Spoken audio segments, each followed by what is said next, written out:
guys, welcome to the video. So this is actually the second video for this weekend. I am currently doing videos every 2 weeks, every second Saturday, but I've really been enjoying doing these extra little 10-minute videos, so I thought we would sort of try and catch up on some nature journaling, maybe once every month or two. And I started this series last year, and then in June it was just a lot to keep going, so I'm trying to pick it up here and just finish off July through December. Some of the months might be kind of combined, but today we're going to try this format, and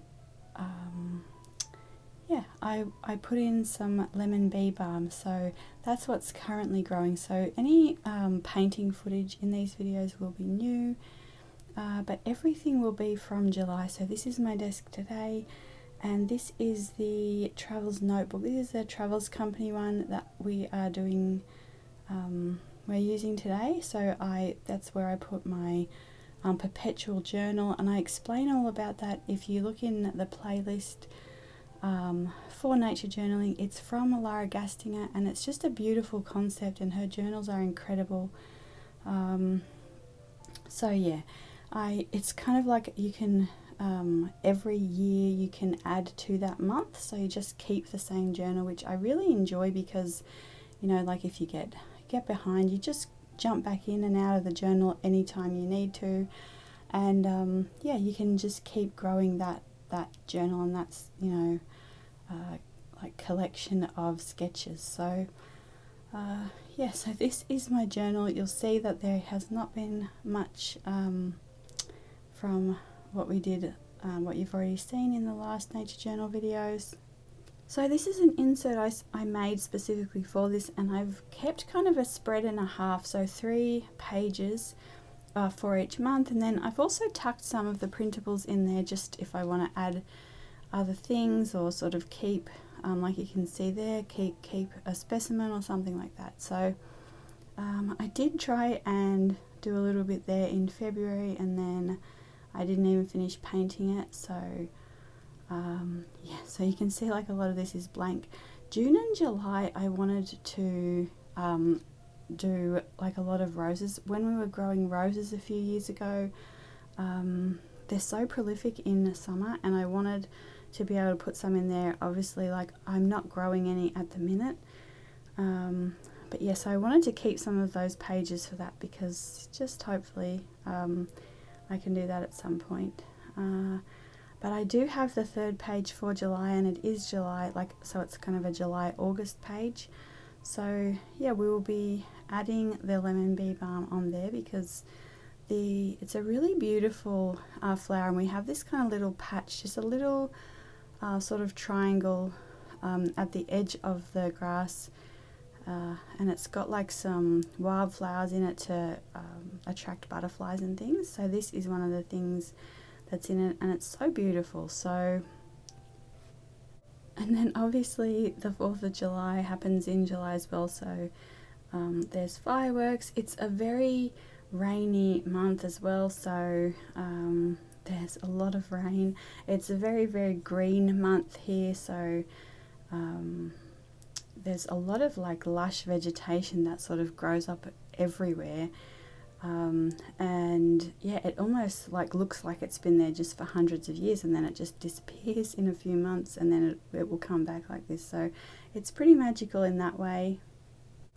And then I have really enjoyed watching Sandy Hester's current videos, where she's like kind of interlacing different parts of the videos. So I've kind of done that here. I've actually been thinking about that for a while. I've seen a few different things like that, and I don't know, maybe it will work in these nature journal videos, we'll see. Maybe you just prefer all of the stuff about the nature journal at the end, but I think it also shows how you can kind of, you know, go to it for a few minutes and then leave it, and go back to it as well. So one of my favorite things about July is fireflies. So it's sort of hard to see here, but when you go outside and there's just fireflies in the forest or in a field, it's one of the most magical things. And you'll see at the end of the video that one actually followed me inside the other day, yeah, I helped him back out, but it was really nice. So yes.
Okay, so one of the things I wanted to talk about was how to mix a more natural green. So I have the Sennelier Emerald Green here, which I love, and I start out with that, and you can see that I am mixing in a little bit of a brown that's on my palette and then a little bit of a violet earth. So I think that the one on the right was Tiger's Eye, Daniel Smith, and the one on the left was Caput Mortuum by Winsor Newton. So that's why neutrals are so important to me, and I took a long time to try and figure out which neutrals go with my palette.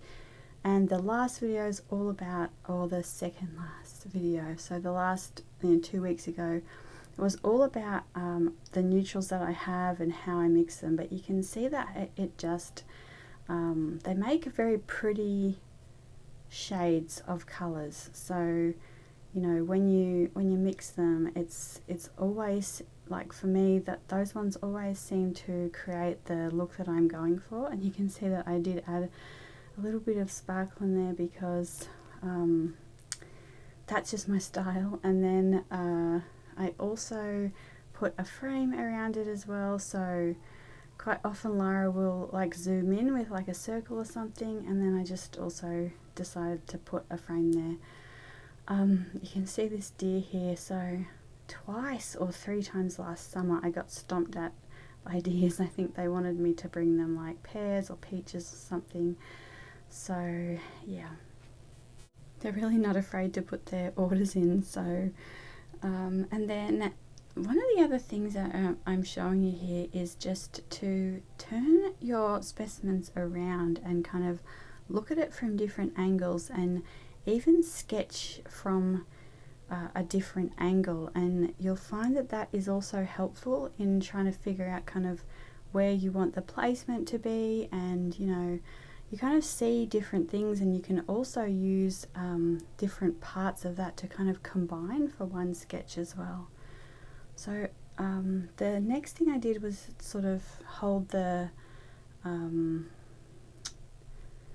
lemon bee balm sort of from the side, and then do this long angle as well up the side of the paper here. So I first just sketched it out with pencil, just because it's, I try and be quick about it. Lara says to just sketch straight in pen, and I can see why, but I really just, yeah, I just wanted to sketch it in pencil. And then I used the Uni Pen grey. And it could be like a light grey, I'm not sure exactly what it is, but you can also see here that I've got like the Holbein Leaf Green, then the Sennelier Emerald Green, and then a couple of the, so you could use like the, like I used the Daniel Smith French Ochre, and then like the Caput Mortuum or something like that, you know, on each sort of side of that to give different variations of the green. But I do think it's funny sometimes, like when people say, a more natural green, and then like if you look at the end of the neutrals video, there's like a little bit of footage of the grass, and it's so like neon green. So anyway, I think that's about it. I hope you guys enjoyed this, and there's a little firefly So it's really incredible. Like they just have electricity. It's amazing. Anyway, I hope you guys have a really lovely week, and I will see you in the next videos. Bye.